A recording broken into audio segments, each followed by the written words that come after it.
Because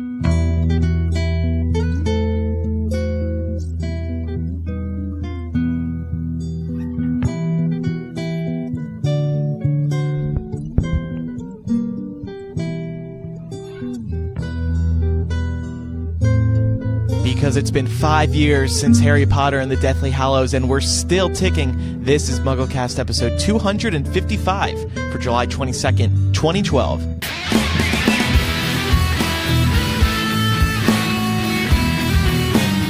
This week's podcast is brought to you by Audible.com, the internet's leading provider of audiobooks with more than 100,000 downloadable titles across all types of literature, including fiction, nonfiction, and periodicals. For a free audiobook of your choice, go to audiblepodcast.com/MuggleCast.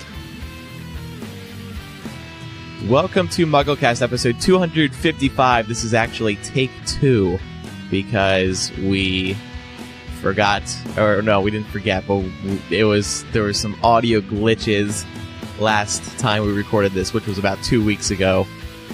But that's okay, we're doing it again. Time has passed, and things have changed. So some things we won't even discuss because now it's irrelevant. It's like that lost episode. What was that episode again? I forget what number. It was like 13, wasn't it? It was early on, and we just skipped it. We skipped the episode number, and then our competitors accused us of just trying to up our episode count. We were like, no, see, here it is. Here's the lost episode.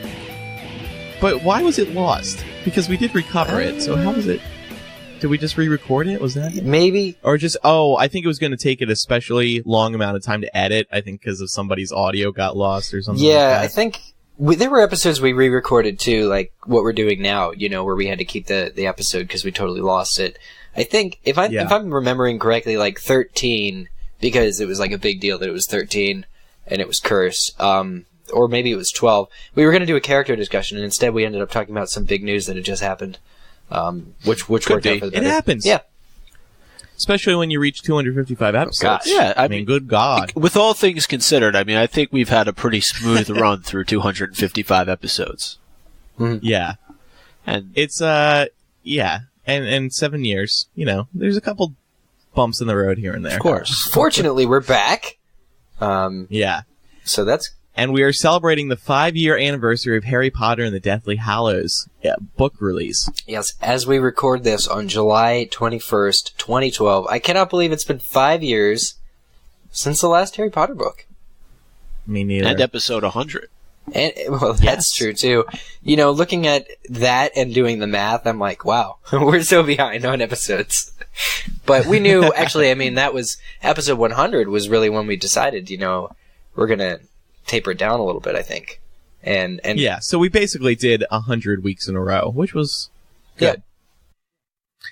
It's crazy that it's been 5 years, though. It just seems like time has absolutely flown by.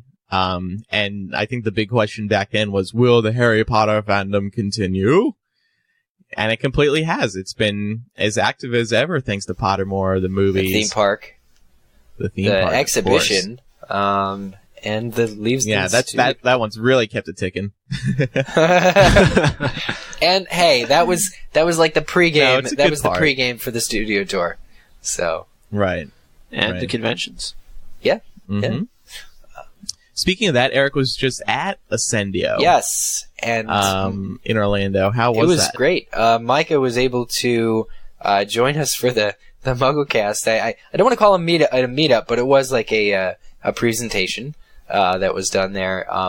Just looking over the 7 years of Harry Potter podcasting, and Micah was able to add his thoughts during it. We had about maybe 50 to 100 people show up for that, and that was actually a pretty good turnout because our meetup wasn't on any of the books. And Ascendio itself was really nice. You guys have been to the Royal Pacific Resort on Universal property. The Portofino Bay at the other end is, just more. It's grander in scale, but it's like super. I want to say silent. It's quiet. It's relaxing. It's done up like an Italian villa, and honestly, the con was kind of themed like if the Malfoy family went on vacation. Oh, neat. Yeah, everybody put themselves out there. This con was really, for me, it was about, putting yourself out there. And you were there in your own performance, though, weren't you? Yes, the play Mischief Managed, we had mentioned this a couple episodes ago, I guess, on this show, went really well. It was about James Potter and the Marauders during their school years, so that went well, too. I was just going to say that I really liked some of the photos that I saw from the MuggleCast meetup where I was tagged as the computer because my voice was coming over Skype. Was it a bit like the voice of God in a way? You always have the voice of God. I really don't. It's synonymous now. I'm just like, what do you mean it was a bit like? Well, let's move on to well, actually, speaking of that, we are going to be at LeakyCon. We've been plugging this for 30 years, it sounds like. LeakyCon is August 9th to the 12th in Chicago, Illinois. We're all going to be there, us three, including Selena, who we should have invited on the podcast today, come to think of it. It's going to be in Chicago, Illinois.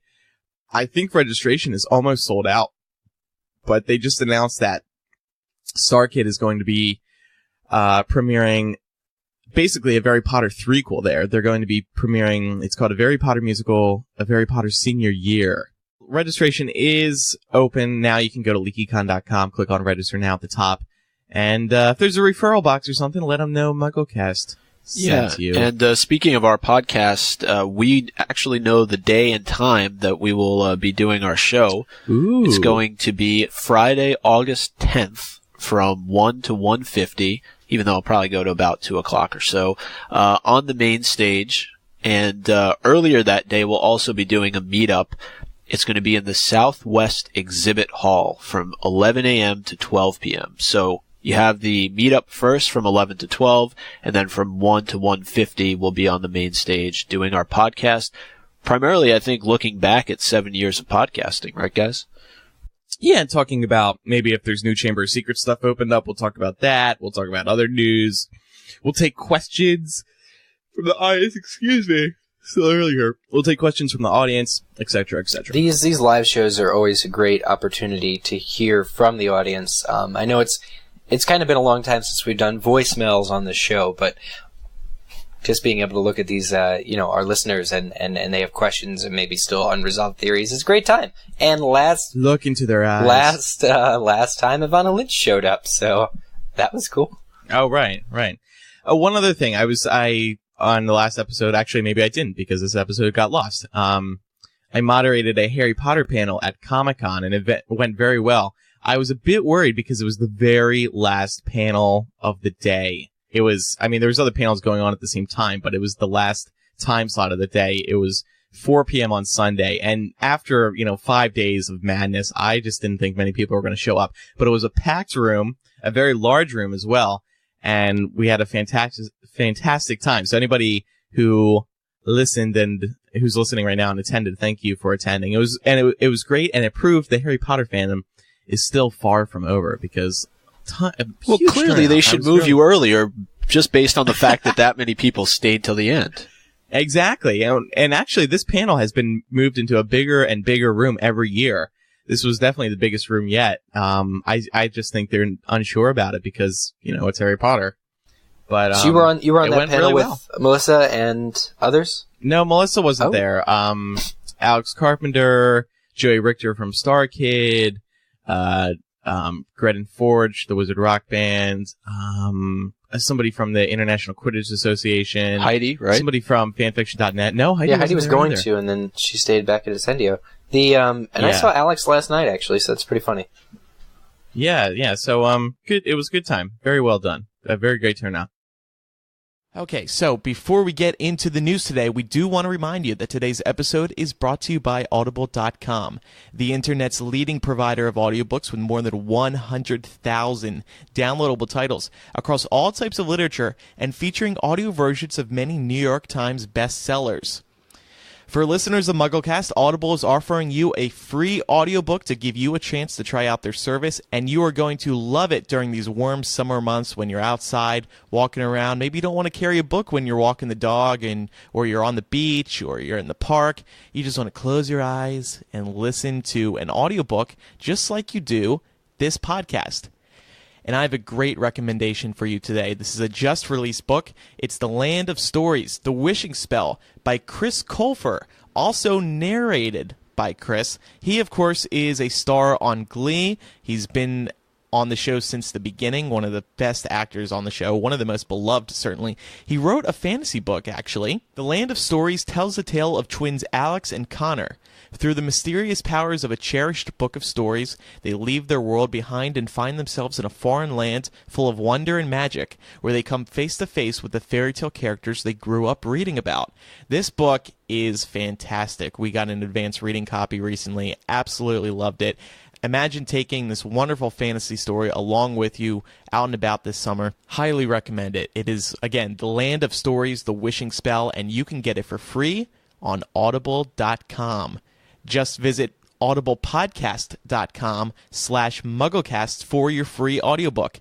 Again, that's audiblepodcast.com/MuggleCast to get The Land of Stories, The Wishing Spell, or any other book for absolutely free.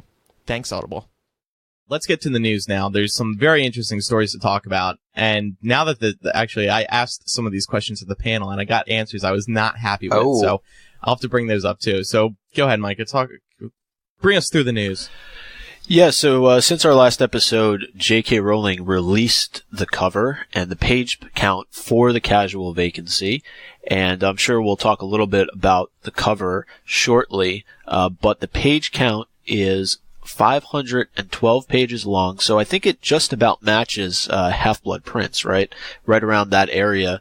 And the book itself is retailing in hardcover for $35. I'm sure people can get it discounted at Amazon.com and other places. And as we know, it's going to be released on September the 27th. But big news is the cover. It looks like a ballot box with an X mark in it, with some cool Microsoft Word type font that says The Casual Vacancy. What are your guys' thoughts? Anything that you can take away from the cover? It's an adult book cover. That's really what the big takeaway is from it. I mean, but I really like it. And some people pointed out, oh, it's red and yellow, just like Gryffindor colors. But yeah, no, I'm happy with it. I like the cover. I'm excited to hold it. This is one that I'm excited to actually physically hold. I actually like, Eric, your cover a lot better, to be honest with you, that you created for April You're too Fool's kind. Day. Yeah, maybe I should go and write them and get some kind of limited edition. You think she could invest in a better, more visual cover? No, this is visual. This is perfect for the genre. I think on our previous show that we lost, take one of this episode, I pointed you guys towards the Raymond Chandler book, The Big Sleep, and the cover of it that I have is same exact color. Really, it's considered to be one of the biggest detective novels of all time. Definitely launched the genre, and it's very similar in typeface. Shaky words and like a single item. In which that case it's a gun. This time it's a voting ballot. So I just think it's a standard type of book cover for the genre. So I think it fits perfectly. And the other point that I brought up, I'll bring it up again because I just think it was good, was that remember when 5 years ago today, in fact, we got the 7th Harry Potter book, and for a couple weeks you'd be walking around outside, seeing people, maybe in the park or on public transit, carrying these big Deathly Hallows, very orange, I think it was, the cover in America was orange, books. Well, just think, come September 27th this year, everybody's going to be carrying around these big yellow, red I hope books. so. And just like before, it was a sense of, common identity. You're like, oh, you're a Harry Potter fan too. People who you just don't know are carrying around these whopping Harry Potter books. It's going to be the same thing all over again. I'm looking really forward to that. Yeah, I mean, right now, I'm at the beach, I'm on planes and stuff, blah, blah, blah, and all I see is 50 Shades of Grey, that black and silver cover. It's time for something more refreshing. This is a direct strike at the number of 50 Shades of Grey covers that are out there. It's ludicrous. Oh my god. Have you read it? I've read parts. Okay. The sexy parts, I think though, as a group, we're kind of more used to the visual Mary Grand Prix style of covers, at least because that's all we've known from J.K. Rowling in the past. And so we're looking for covers to be more revealing as to what's going to happen in the story. You can actually sit down with one of her book covers and look through and kind of pick out the pieces of the story that it's detailing. And, I think especially with a cover, and I'm just using this as an example, Prisoner of Azkaban, how much detail is in a cover like that. You really kind of have to sit down and look through. Whereas this, Andrew, you pointed out, is a much more adult style book cover, maybe similar to what we would have seen in the UK adult versions of Harry Potter, just having kind of that single object. Well, I think covers are good for one thing. I mean, I know it is just an interpretation of the artist too, is the other thing. Like, we sat down and discussed when Deathly Hallows cover came out. Are they in a Coliseum? That kind of thing. Are they back in the Department of Mysteries? No, they were at Hogwarts, but we weren't counting on Hogwarts being completely demolished to the ground to where there's just pillars left. So, we still didn't know. And with your Prisoner of Azkaban, cover, they're on a hippogriff, but hippogriffs hadn't been introduced yet. So we just think they're on like a bird or an eagle or something. You don't know the full story. At least with this cover, cover art, we know there's no questions. Well, we guess we can kind of figure there'll be an election, right? But that part was in the book summary, which was released. So it really, I think they're just kind of trying to focus on the content of the book itself. It makes me want the book more, I think.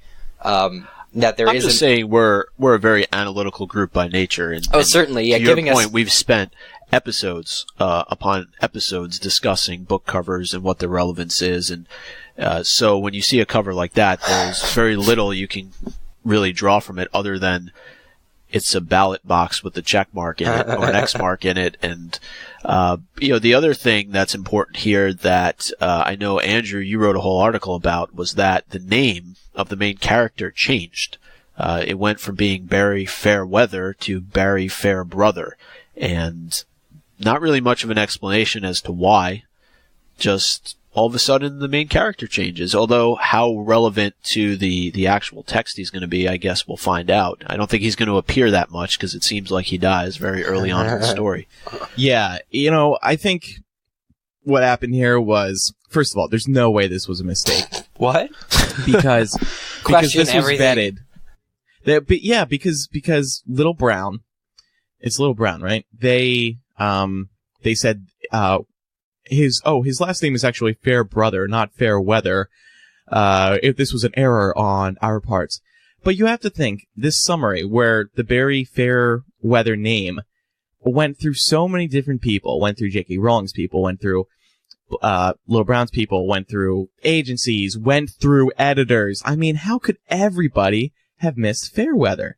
So I just do not believe that this was a mistake. I think what happened was it was written as Fairweather, and then there was some legal issue that came up, or they were looking ahead to possible movie rights or something, and they said, well, we're not going to be able to use Fairweather, so then they changed it to Fairbrother. And in order to not create, stir the pot any further, they just said, oh, it's just a typo.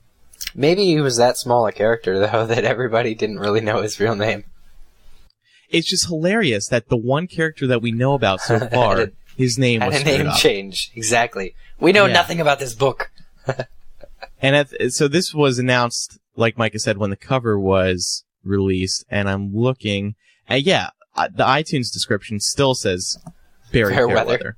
And I bet it still does on Amazon as well. Because everybody is just like, what the heck? Well, I remember when we saw J.K. Rowling at Radio City Music Hall, when she was kind of still figuring out what the title of Deathly Hallows was going to be. She had a couple ideas in the back of her mind. I remember her saying that she was thinking about it in the shower. And yes, I remember that too. Ooh. Yeah, hey, she said that morning. So it's certainly possible that this could have been something that she was debating for a long period of time, but the fact that it got as far as it did, eventually through her we found out what the other potential titles for Deathly Hallows were going to be. But I just feel like, and agree with what Andrew said, that you can't allow something like this to go to publication and then a couple weeks later say, oh, by the way, the name of the main character, we screwed that up. Yeah, I There's mean, too much oversight. She's got a Twitter, and I mean, if I had all the energy in me, I would be begging her to tweet more. but she had the opportunity, the means established to communicate. This is straight out of the Book of Pottermore. If an error it's almost like had been made, they could have been vocal a lot sooner. Now, like you said, they're going to have to fight a battle, well, if they pick their battle, to fix iTunes and Amazon, which are still broadcasting it as Fairweather, when the publisher itself said, no, his name is Fairbrother.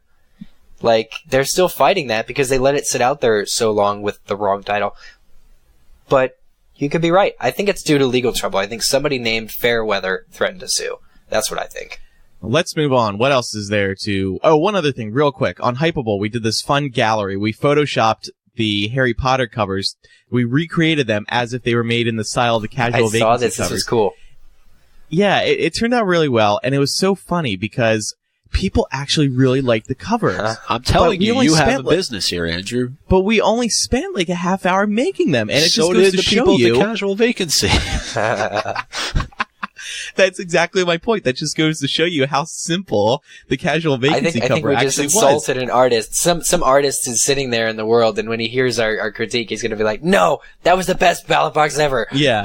It's the one comment I did not expect on this article is, "Oh, I'd actually really want to buy these." I did not expect that at all. So that was cool. If you go to Hypable, you can do a search for Harry Potter Casual Vacancy book covers, something like that, and it'll show up.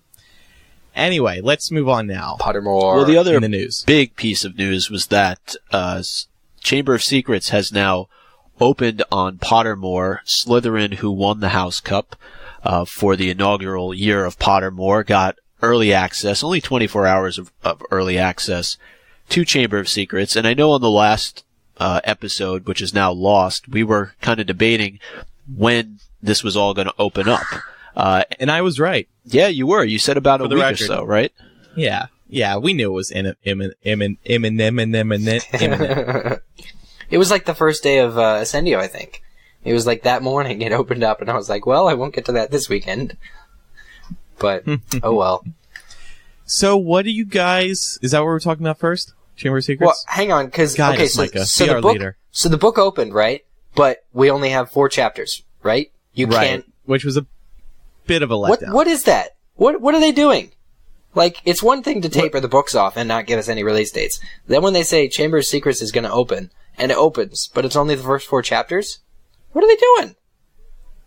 Well, they said that the next 4, I think, are coming soon, and then they will release the rest in the third part. Or maybe it's more than 4 in the second part. But they're toying with us. Andrew, I feel like my heart is on a string and they're dangling it in front of like a 3-headed dog or something. Yeah, on the other hand, though, I think it is good to space it out in 3 parts because otherwise people will blow through the whole thing in an hour, and then they have to wait another 6 months for Prisoner of Azkaban. That's just a guess. I don't know if that's I guess I can see that. POA is coming out. But here are I was pretty impressed with the first 4 chapters. One of the first things I noticed was, is this what we're talking about, Micah, or should we talk about Slytherin first or something? No, just keep going. That's okay. Fine. Okay. I need you as our leader. One of the first things I noticed was the artwork. I think the artwork is very much improved. There's some beautiful pieces of Harry and Dobby, Harry in the Dursley's backyard, number 4 Privet Drive, the front of it. Just some really nice artwork that I think was a step up over Sorcerer's Stone. Well, now, I have a question about Harry and Dobby in this artwork, because didn't J.K. Rowling said, and I haven't seen this Chamber of Secrets yet, so maybe that of course would answer it, but didn't Jo say that these artwork, these scenes, wouldn't have characters in them simply because she doesn't want to? Well, she doesn't want to interfere with people's interpretation. So yes, they do, but you never see their faces. Oh, so it's like the back of their head, or right, always the back of the head, or in case of Dobby, you see the top of his head and you see his long nose, but you don't really see his facial features. Okay. But I think which is cool. In that 4th chapter, though, you get a pretty good look at Draco Malfoy if you zoom in into the fight that's going on in Flourish and Blots. Is it? Let me look. Oh yeah, I see what you mean. But like his beautiful blonde hair is kind of covering up.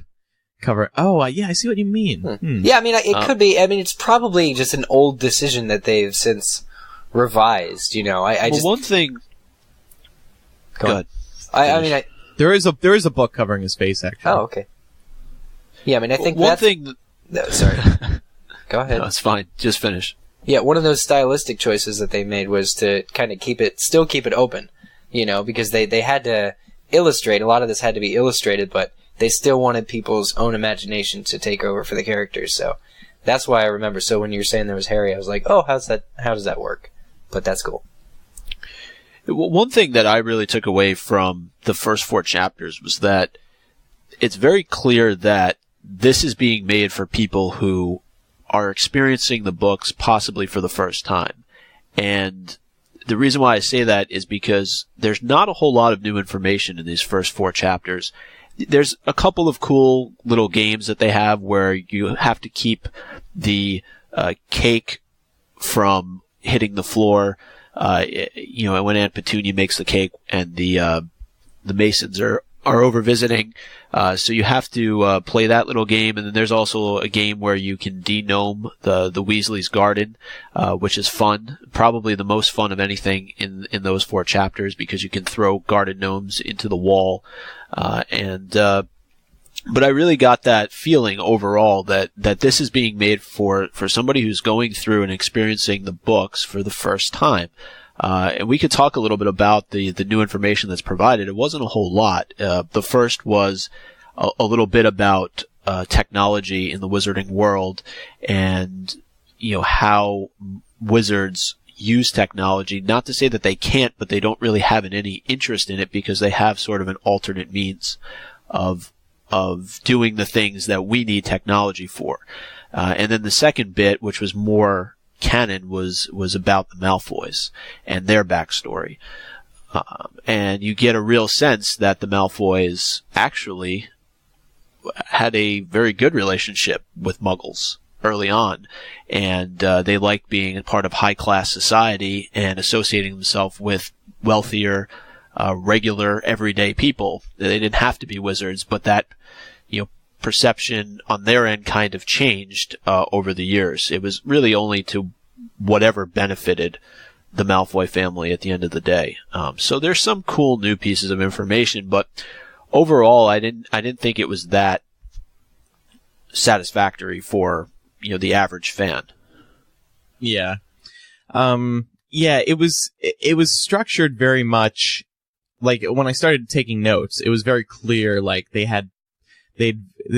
order of everything was very delicate. It was kind of like game, new material, game, new material, game, new material. Now, what do you guys think of the addition of mini games? This is something I don't think we really saw in Sorcerer's Stone. Like Micah said, the de-gnoming. And then there was the other one to keep Aunt Petunia's cake Was this afloat. something you use the arrow keys for? How is this? No, it's with the mouse. The de-gnoming was fun, but the physics were a bit weird, so you kind of had to practice to get the gnomes over the hedge, which is the goal of the game. Cleared 30 yards. Yeah, and then keeping the cake afloat, it was just sort of clicking. So that really didn't require much skill, Okay. if you will. I mean, I like that they're trying new things, right? Yeah, exactly. It was a fun little thing. But I gotta say, in between these were the 4 highlights. The game for Aunt Petunia, the cake, the new material from Joe about technology, the game to de-gnome the garden, and then the new material from J.K. Rowling about the Malfoy family. And then there was like one other thing where you have to click ingredients in a particular order. But that was it. Some of the moments were, again, like Sorcerer's Stone struggled with, so boring. There was no new material, no games, barely anything to collect. There were a couple things to collect, but it's like, as we've spoken about before, you collect these things, and it's like, okay, what am I doing this for? Absolutely. Did you experience this too, Micah? Yeah, that's one of the major questions I think a lot of people have is you're collecting all these different ingredients, or you're collecting these books, or you're collecting these frog cards, or Birdie Bots every flavored beans. What is the purpose? What's the end game for all that stuff that you're collecting? Just to collect and have in your trunk? I don't really understand it. So I think that overall, because I don't really care about technology and if wizards use it or not, it just lacked. People have been waiting so long to get into this book. Especially the beta testers. I mean, you're talking almost a year at this point. So I thought it was kind of underwhelming. I don't want to be a downer in the sense that it wasn't cool to get the backstory on the Malfoys or to play those mini games. But like you said, I think there's so much more from an informational standpoint that they could have done in those chapters, because every chapter is really broken down into 3 parts. And when you're clicking through, and you're zooming in and out, I just feel like there's little pieces maybe that they could have thrown in. There's information that's there on characters and places and spells and things like that, but it's not anything new to a person who's read the series. It's just kind of, if Hedwig is there, this is who Hedwig is. And it's nothing more. There's no kind of backstory. So I feel like there could be little pieces that are filled in more that would kind of complete it a little bit better, if that makes any sense. I agree. It's something I think they're always going to struggle with, because the whole concept of Pottermore, I'm not sure is the best. Something they can entirely fix. But look, I'm not going to sit here. I'm done putting down Pottermore, guys. We've done it for a year. Enough's enough. No, I'm excited. I mean, on that note, like, if you're, I mean, I think that the Muggles and technology piece will interest me. Anything from Joe will interest me. But why haven't you done it yet, Eric? I haven't completed book 1 yet, so I can't. Oh, yeah, that's the other thing. Some people have been saying to me, like, I feel like Pottermore tech support sometimes. I get these replies, like, at least once a day, like, how do you do this? And a lot of people have been asking, why can't I get into Chamber of Secrets? And that's exactly why. You have to complete Sorcerer's Stone first, and the problem is, like, half the people have not completed Sorcerer's Stone, because after they get sorted, they're just like, oh, so okay. that was me, and I had a con to attend, as we've said before. But again, on that positive note, I did want to say, since you said there were 4 highlights of the first 4 chapters of Goblet of Fire, that's roughly Chamber of Secrets. Chamber of Secrets. That's roughly a one good thing per chapter, and there are 200 chapters in the Harry Potter books, 198 actually. So maybe there really will be. There is a lot they have to do. Maybe, well, I see what you're saying. Well, in general, if there's one cool thing per chapter in Pottermore, it wasn't per chapter though. Yeah, it wasn't. Well, it wasn't per chapter, but I mean, I'm saying if it evens out. The first 4 chapters of Chamber of Secrets, you find 4 cool things about it, then maybe Pottermore could still be a success. Once all the books are done. Andrew, I agree with what you said. I'm not going to sit here and downplay the site anymore. I think it's very easy to criticize, especially because we're more than the average fan. So I think we're expecting more going into it than what it was really created for, and that is for people who are experiencing it for the first time. I mean, you have such a wide range of individuals who are going to be logging onto the site, and a lot of them have read the series more than once, are passionate about it, they want the new information. But at the end of the day, it was designed for, in a lot of cases, a younger kid who's going through and, is experiencing this free of charge for the first time. And so, I guess you can't really, knock that too much. Just this last bit on Pottermore, I thought it was kind of interesting that Slytherin got early access to Chamber of Secrets. Anybody else? Why is that? Well, because the heir of Slytherin opened the Chamber of Secrets. You saying it was rigged? I'm just saying. But I will say, I did like how they were able to make the house points invisible in a way.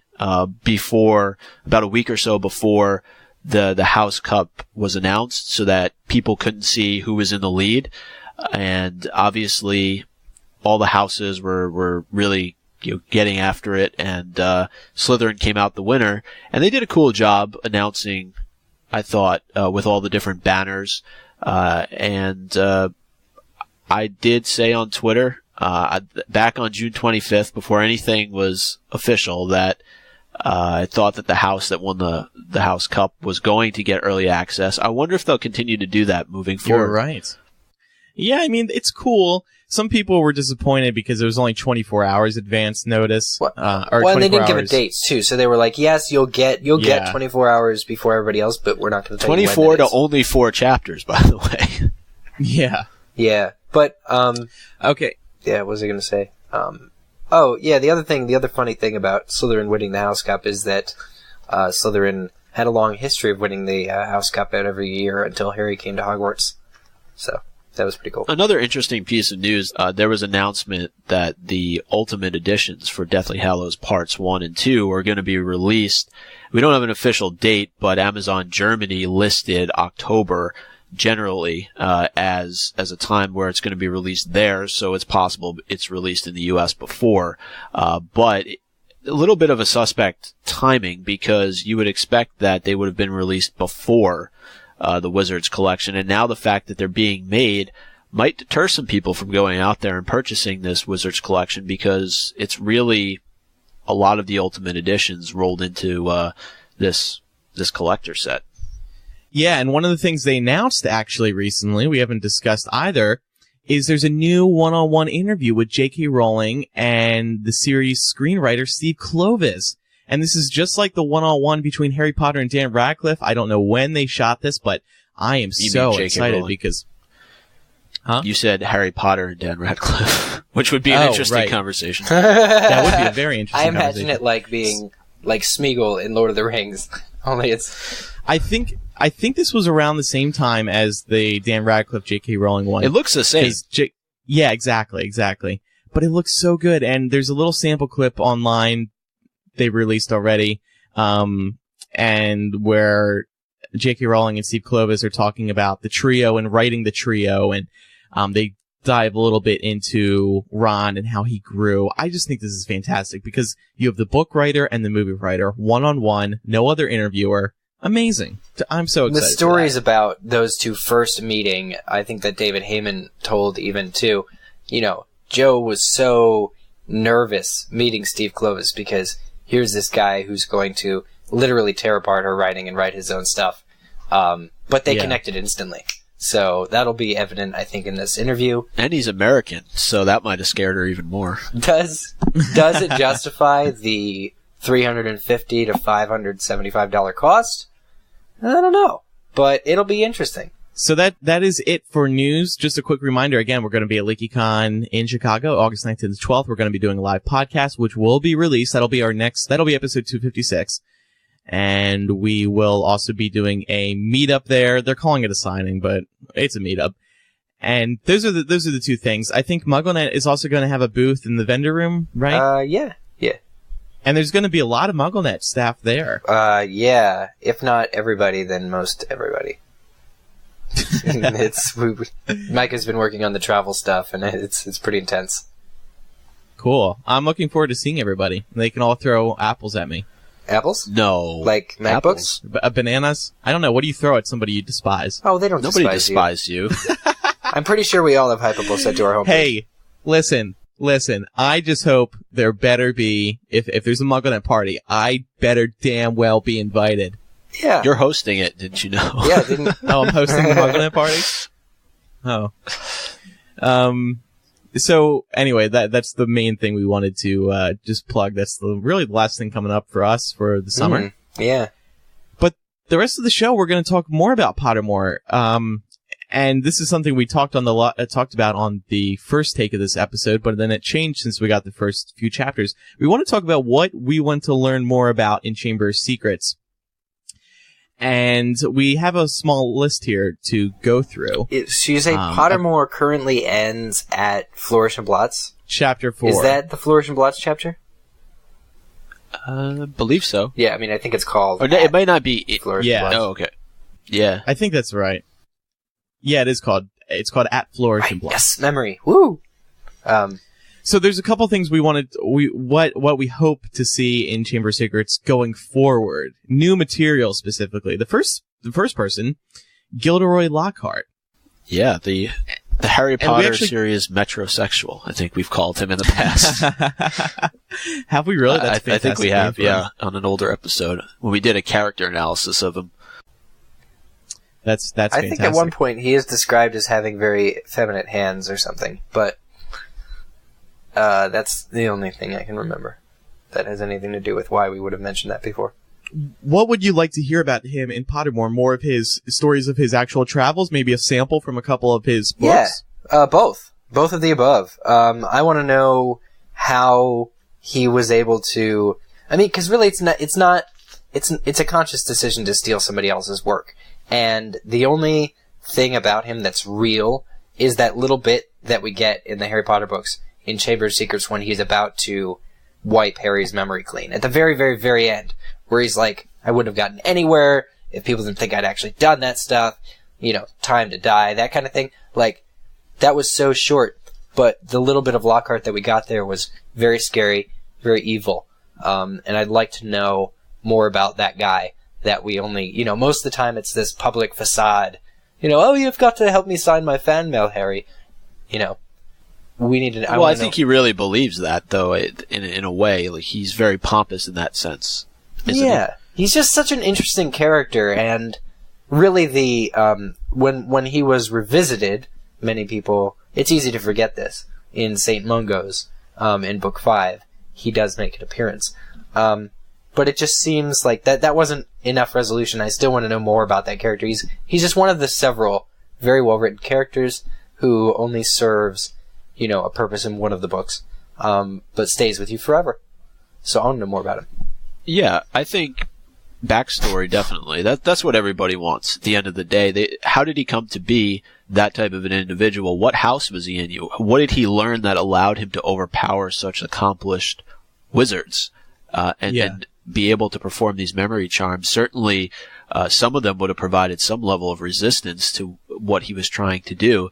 And then, like you were saying, Eric, what happened to him? Because we don't hear anything about him after Order of the Phoenix.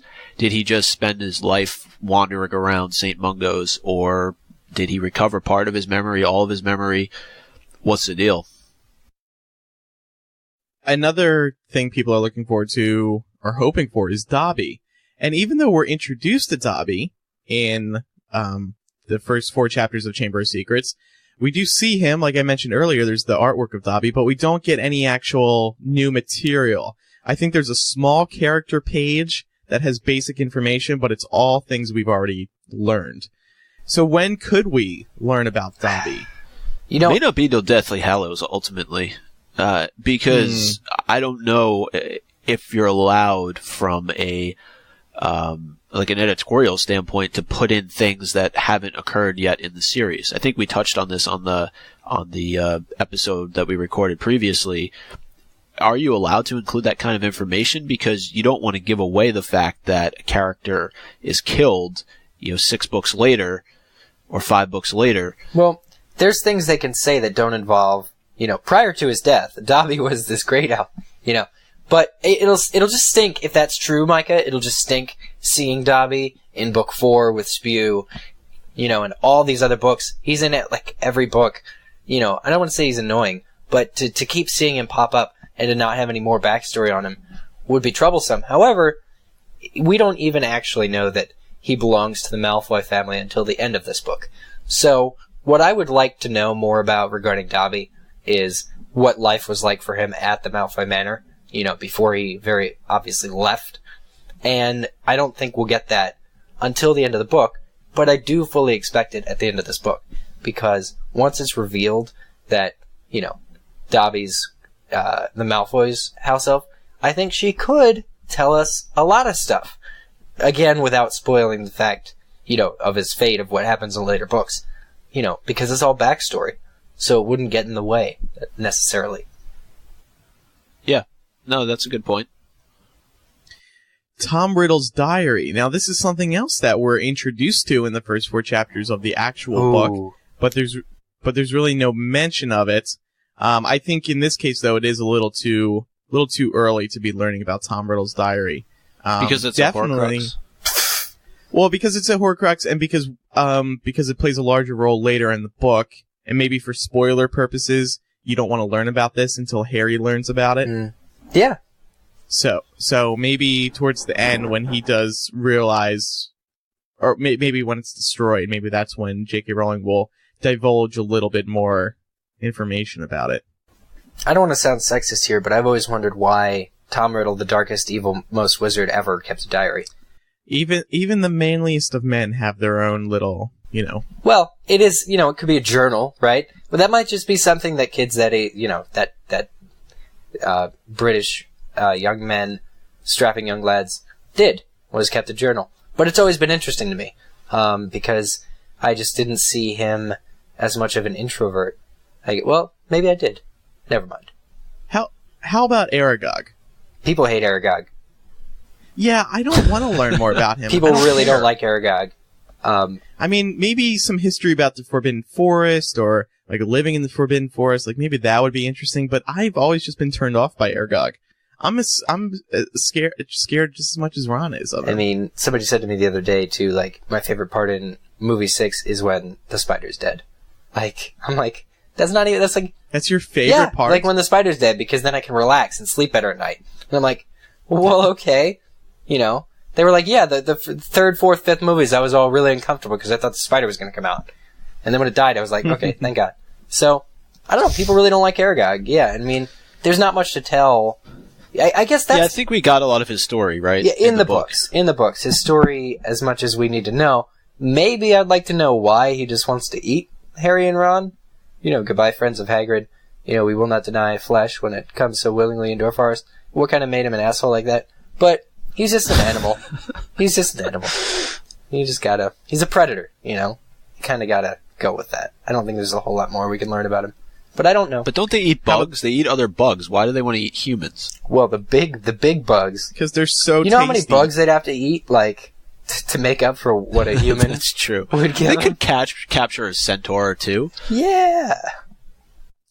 How about the next one? Moaning Myrtle and her death. Who wrote about it? Tell us why you want to see that. Who wrote this one down? I must have written that one down. I want to see it because it's a fascinating story. You know, I want to know first of all, how Tom Riddle found the Chamber of Secrets. Because Harry finds it because he has Moaning Myrtle. But I want to know how Tom found it the first time. How he could do that much research into his ancestor, Salazar Slytherin, and how he could actually locate it, you know, via the tap in a girl's bathroom. I want to know, that's the story I want to know. So, Moaning Myrtle is included in that story, obviously, because she was in the wrong place. She happened to be in front of the entrance at the wrong time. But just in general, the greater story I want to know about is how young Voldemort found the chamber, and what the repercussions of her death were. Because that was a very serious time at Hogwarts when Myrtle died. Yeah, and also, this is the first time Voldemort, Tom Riddle, whatever you want to call him, creates a Horcrux. It's the diary that is created into a Horcrux through Moaning Myrtle's death. So you get a little bit more backstory there would certainly, I think, be interesting. And also, how did the basilisk get into the school initially? Because we're assuming it's the same basilisk that's attacking students in Chamber of Secrets that were attacking students back when Tom Riddle was in school. Was it always there? Did Slytherin put it there? If you use the movies as a clue, you see all the rat skulls, so it was just feeding on rats for presumably the last 1,000 years since Salazar put it there. Damn, that is one old snake. That's a lot of rats. But, I mean, sorry. Yeah, a lot of that backstory would be cool. Moving along here. Lost my spot in the dock. It's also really tough. Sorry, it's also really tough to create a basilisk. I think we're given somewhere, it says in the books, that you have to hatch like a chicken egg beneath a frog or something, and that creates... Oh, that's easy. I've learned that. Well, there are chickens, and then there are toads, both like running around the burrow all the time. So I think there was some speculation early on that the burrow would have like a basilisk attack. Oh, how about the Sword of Gryffindor? I mean, that could potentially have a ton of history.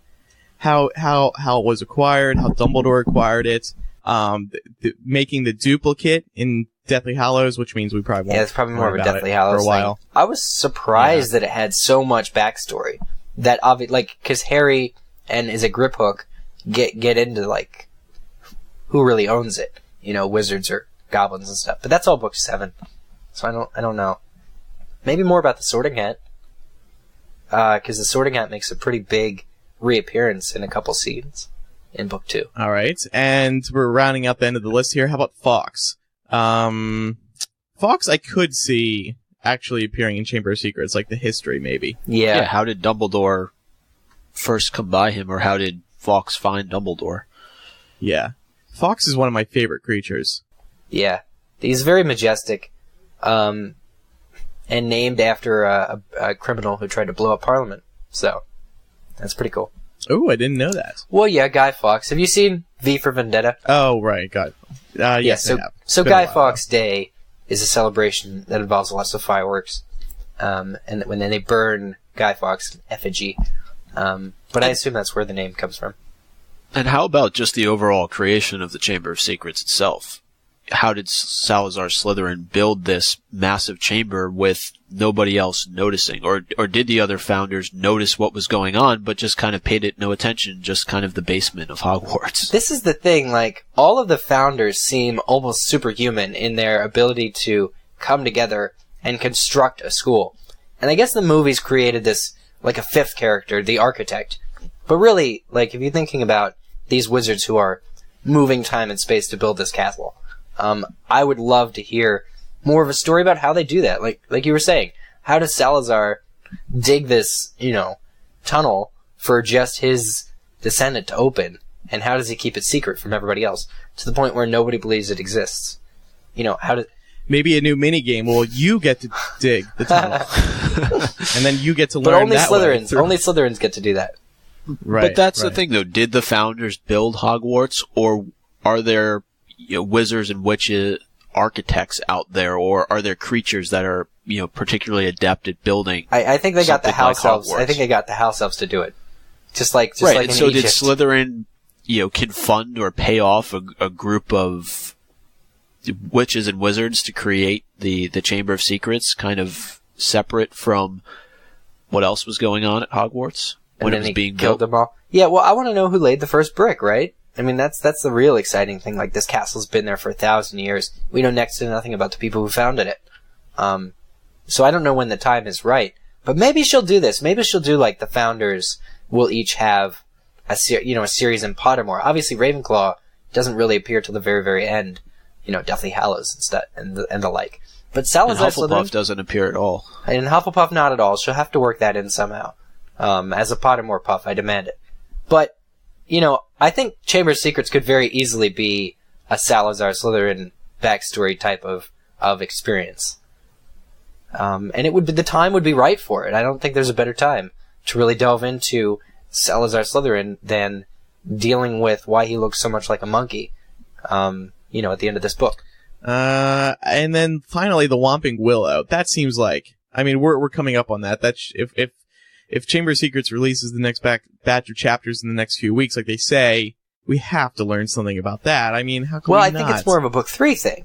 If we're going to really talk about it, but the Whomping Willow, even though hiding. It's right. introduced. I It's introduced in Chamber of Secrets. It's the brilliance of J.K.R.'s writing that she uses it again, and it has a much bigger purpose than just stopping flying cars.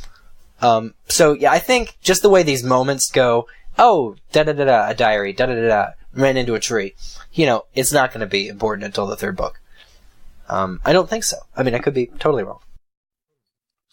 Well, if you have any ideas about any of these items, or maybe one we did not bring up, feel free to visit MuggleCast.com, click on Contact Us, and let us know what you hope to see in Chamber of Secrets. And maybe, just maybe, we will talk about it on the next episode that we record at LeakyCon. Or if you're going to LeakyCon, have your answer prepared and just say it to us face to face. And if it's bad, then we can laugh at you. Yeah, I think when we got some Twitter responses for the last show, they're pretty consistent with a lot of what we just mentioned. They were, yeah. Let's move on now to emails. This first one is from Leah, 22 of Sydney. She actually talks a little bit about Pottermore. Hi guys, in relation to the accessibility features Jim wrote about in the last episode, I've been having somewhat less important but frustrating problems of my own with accessing Pottermore. My main computer device is actually an iPad, as I'm on public transport a lot. I thought it'd be amazing to go through Pottermore during my morning and evening commute to work, but unfortunately, the site uses Flash, and I can't access most of the content. Do you think it's realistic to hope for a Pottermore app for an iPad, or more compatible sites? Love the show. Love your guys' work. Thank you. I think in the future, Charlie Redmayne, the Pottermore CEO, has said he wants Pottermore everywhere. He even said he wants it on seatbacks. Like the on the planes. You know, you sit and you order your drink on the plane. He wants it there too. So I think it's safe to say that eventually it will be on the iPad. But you're right. I mean, they have to get over that flash barrier, and Lord knows how they're going to do that. So it may actually take a while. Yeah, and I know Jim, when he wrote into the last episode, was inquiring specifically about, having, some sort of visual impairment or being, legally blind and having difficulty using the site. So hopefully they're able to figure that out within, the next couple of weeks or months, because there's certainly a large group of people out there that are in Jim's situation that would like to be using Pottermore just like everybody else. I think Jim Dale should narrate Pottermore. What do you guys think? That'd be awesome. Micah, you want to read the next email? This is a prediction one. I love these. The next email comes from Betty Bay, or Bai, 21, from Seoul, Korea. And she says, "Dear MuggleCasters, hi. I've been listening again to the really early episodes, starting from episode 1. And on episode 34, while talking about the school song, Jamie makes a comment about how the Weasley twins singing the school song to a funeral march and how it could be foreshadowing disaster for the Weasley family. He was actually spot on because Fred died. What do you guys think? I love the show. I've been listening since single-digit episodes." I love these kind of things where we see into the future. We make accurate predictions. By we, I mean Jamie and everybody else, not me. Actually, I think I got one. You got one. I think we all had at least one throughout the years. But I also love hearing from listeners who've been listening this long to us. And if only there were a straight shot from Korea to Chicago so she could be to LeakyCon, because we're celebrating 7 years. Maybe she will be there. Maybe. You don't know. But, I mean, regarding the Weasley twins, yeah, that's one of those things where, in retrospect, you're like, oh, I wonder if, they put the nail in their own coffin by singing a funeral march version of the Hogwarts school song. I think the fact that we theorized for 99 episodes leading up to Deathly Hallows, if we didn't get at least a few things right, then we should just hang it up and try something else. No, it's occasionally we do get these emails, though, and it's like, hey, Ben said this, or Micah said this. Wasn't one of our episodes titled Micah Gets Results because you were right about Joe at Pottermore? So, or Joe, just in general, responding to things in a timely fashion. So, yeah, we had a lot of fun those first 100 episodes predicting what would happen. Next email, Eric, you want to read that one? Jimmy from Virginia. So, if everything is released, then there isn't going to be an encyclopedia. But what about those of us, I am not a gamer, I do not have the time to do Pottermore, who don't get the game because of whatever the reason, costs, etc., or those of us who don't use Pottermore for whatever reason, I already spend too much time online, I want a physical book because I feel like I should be sitting down and reading a book, which is worthwhile, but a game or a website is not. Just my feelings. Thanks for the episodes, keep it up. So this is somebody who really just doesn't want to do a video game or a website, wants a book. Is he SOL? How do we do this? Because I guess the news comes, Joe, it keeps changing what she's saying about whether or not there will ever be an encyclopedia. So what do you guys think? My heartstrings just can't take it anymore. I think there will still be an encyclopedia. It's going to be a while. I mean, we've kind of talked about this already. I just think that there will be one, but first, J.K. Rowling wants to please her people, and that involves Sony and branching off of that, Pottermore, and now Book of Spells. So it's going to be a while, unfortunately, and it sucks. But I've ranted about this before. I mean, I think it comes down to how big a Harry Potter fan you are. I think in a way, it's fair to say, if you're not on Pottermore, you're not as big a Harry Potter fan as those who are. I mean, there's different degrees of fans, but I'm looking at myself, directly at myself when I say this, and I haven't completed book 1 on Pottermore yet. And so, as a result, I mean, there's information on there I know I will want to read. And it is a matter of finding the time to do it. But ultimately, if I realize that if I'm ever going to read that stuff, I actually have to go online and do it. And so I'm going to make the time.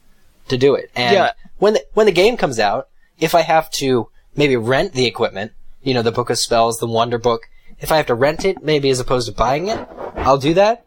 Or maybe somebody will be aggregating it online, where you can just read all the spell information, which would be a massive task, but it would be the way I would read it. But ultimately, as a Harry Potter fan, I'm drawn to this information.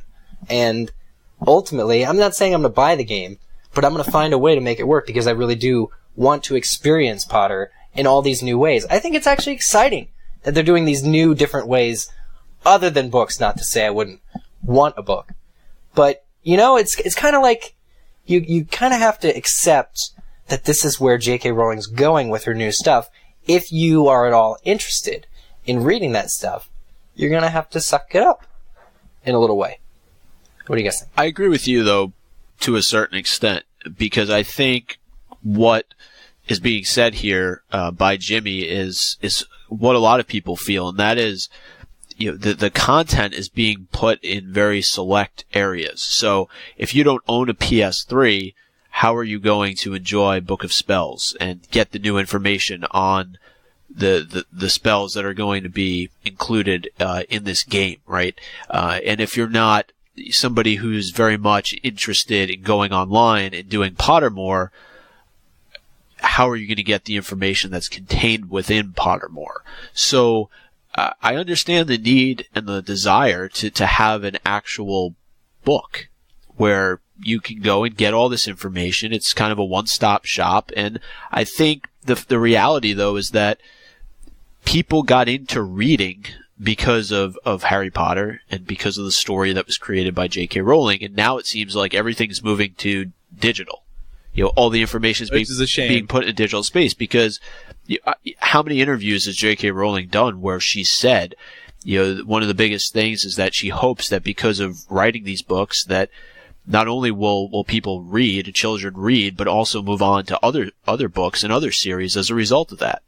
So, but now you're putting everything in a digital space. So, well, I guess there is a little bit of difference between the game and Pottermore, which is that Pottermore is free. The game's gonna cost you like $400. Nobody's denying that. Okay, Pottermore though is free.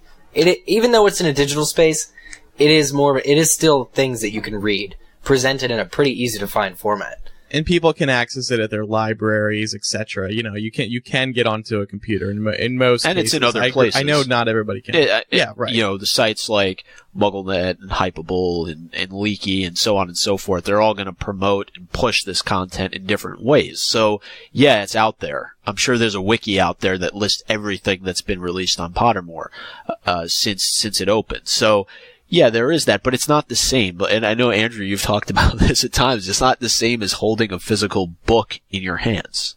Right, that's the thing. And J.K. Rowling started with the book, and that's why we all loved her so much. It's always been about the book, and now Sony is kind of is dirtying her, if you will. Let's move on now. Next email, Erica, 26 of Indiana. Hey, MuggleCast, when I was sorted on Pottermore, I was put into Hufflepuff. It seems right for me right now at 26, but the more I got to thinking about how I was sorted, the more I thought Hufflepuff would not have been the right house for me at 11 years old when I would have actually been sorted at Hogwarts. I know my answers to some questions would have been different. So a couple weeks ago, I made another account, illegal, and answered the questions like I would have as an 11-year-old as best as I could. I was sorted into Gryffindor that time. It made sense to me because at 11 years old, I would say I definitely had more characteristics for Gryffindor than any other house. Has anyone else done this or think they would have sorted differently as an 11-year-old child versus now? Would love to hear your thoughts. That's an interesting question. I think it's spot on, because you really are a different person when you're 11 years old. An entirely different person at 11 years old. So I hope that the sorting hats in the books, not so much on Pottermore because it'd be impossible, I hope that the sorting hat in the books actually, when it's inside your head, is looking into your future, looking at who you are going to develop into. Yeah, I mean, it's just so weird because I didn't even know about Harry Potter till I was 13. So, thinking of how much that one thing alone has changed me, I was, or would have been, or could have been a totally different person.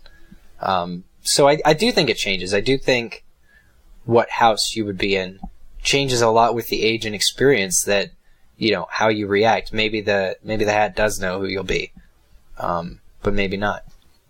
But the other thing is, we're all getting sorted at an age older than 11. So, the house at that time that you're determined to be in is as an 11-year-old, and it ultimately shapes who you become. So none of us actually went through the process at 11 years old, went to Hogwarts, and are now, graduates and can say that actually, today I'm more of this than that. So, but I had a choice. I could either go into Ravenclaw or Slytherin. So I wonder at 11 years old, would I have had the same choice, to sway the Sorting Hat one way or another? Or would I have been a different house altogether? It's a great question, though. It depends on if you liked the color green when you were 11, I think. Yeah. I mean, that's really what those things come down to when you're that young. When you make choices, it can be simply because you like a certain color. We're going to wrap up today with a quick chicken soup. This is from Sarah F., 27 of Wisconsin. She says, "Hi, MuggleCast. A while ago, as I walked to and from classes in college, you helped me survive the Wisconsin winters. Now you are helping me through another winter in my life. I now get to spend my long drives to and from work and my long days on the couch recovering from chemo with the help of MuggleCast. I'm catching up on the 3-year break I had from you guys. Life just got in the way of MuggleCast. But I think it was fate because I needed those episodes more now than I did then. Thank you for keeping me company."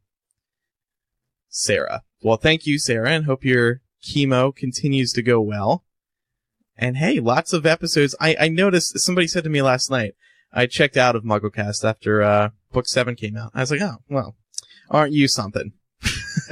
But hey, now people like Sarah get to listen to a whole backlog of episodes. I mean, there's a good, like we just did the math earlier in the show, there's a good 155 episodes since the release of Book 7. Yeah, and it's really kind of inspiring in a way to hear that we're able to help you get through something as difficult as fighting cancer. So, absolutely, obviously we all hope you have a speedy recovery. Yeah. What it comes down to is that we share in our passion for Harry.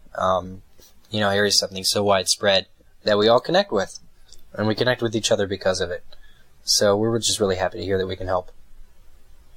You can connect with us on the MuggleCast nice website. Transition. Go to MuggleCast.com. You can click on Contact Us to email in maybe a chicken soup, a thought about today's show. Then also on the right side of the sites, you can find our Twitter, Facebook, and fan Tumblr, as well as our iTunes, and a link to download the most recent episode. I want to do a quick plug for a new podcast on Hypable. It's called The Rotoscopers, and it's a fan podcast all about animation films. So anything Disney does, Pixar does, DreamWorks, and the three hosts are absolutely fantastic. I have to say, besides us, of course, I think they are a fantastic threesome, if you will, in podcasting. So check out The Rotoscopers if you love animated films.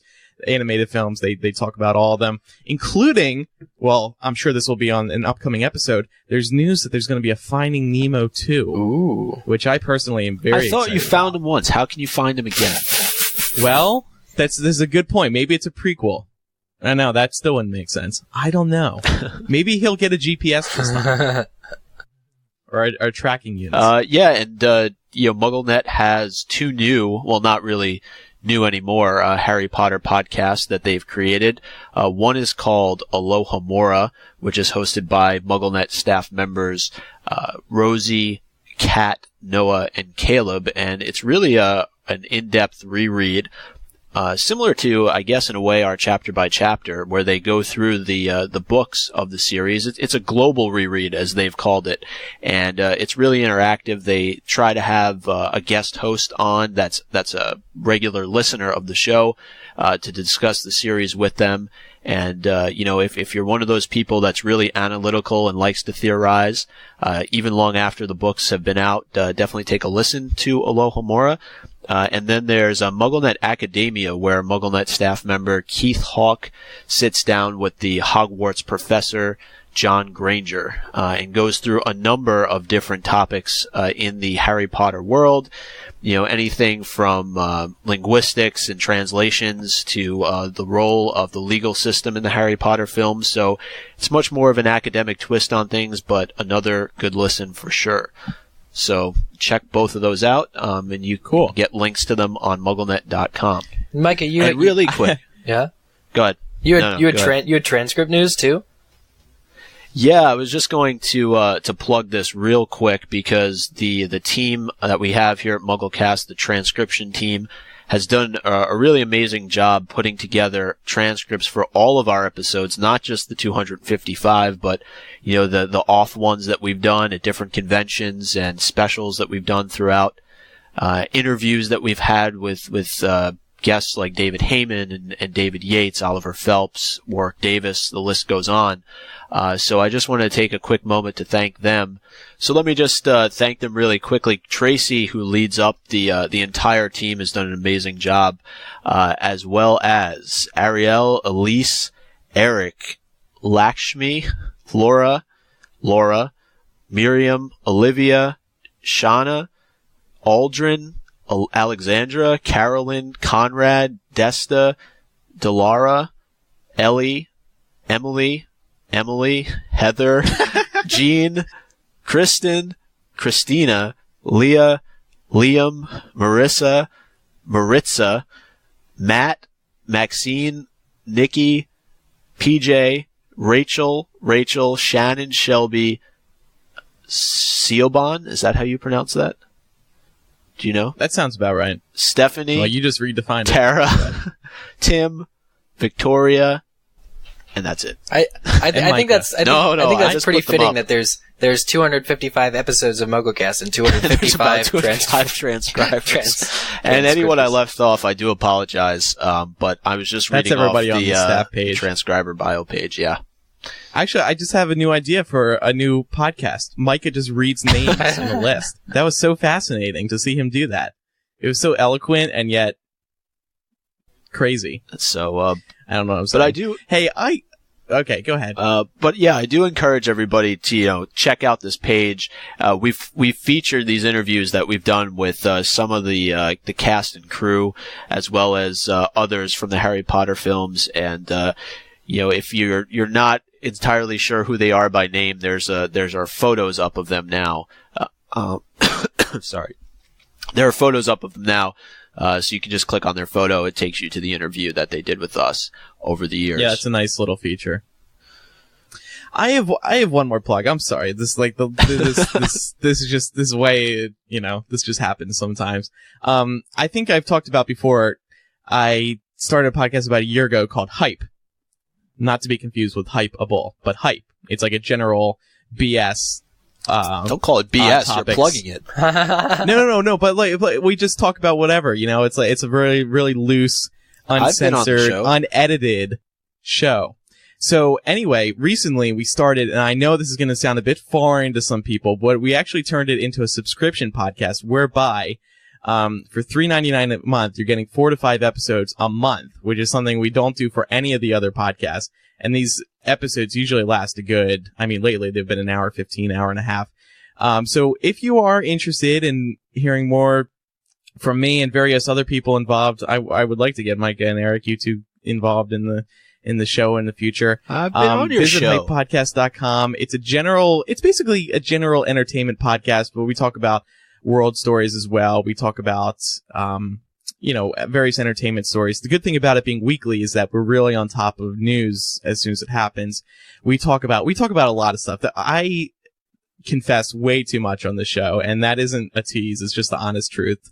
But because it's behind a paywall, I feel more comfortable with opening up. So, visit hypepodcast.com. You can listen to samples of the shows we've released 4 so far under this new subscription service.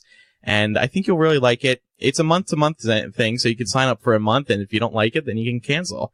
You don't need to commit to a certain amount of time, but I encourage you to check it out, hypepodcast.com. Yeah, and anyway, I think it's a great show. Hey, thanks. I was a guest a I don't even know how long ago at this point, but we were discussing Penn State, I remember. But that was back when the story was first breaking, so I guess it was probably either the fall or the winter of last year. But it is. And we had you on because you're really up on sports. Yeah, and it is just a kind of really laid back show, and you get to speak your mind, and you certainly, get people's perspectives on different events that are going on around the world.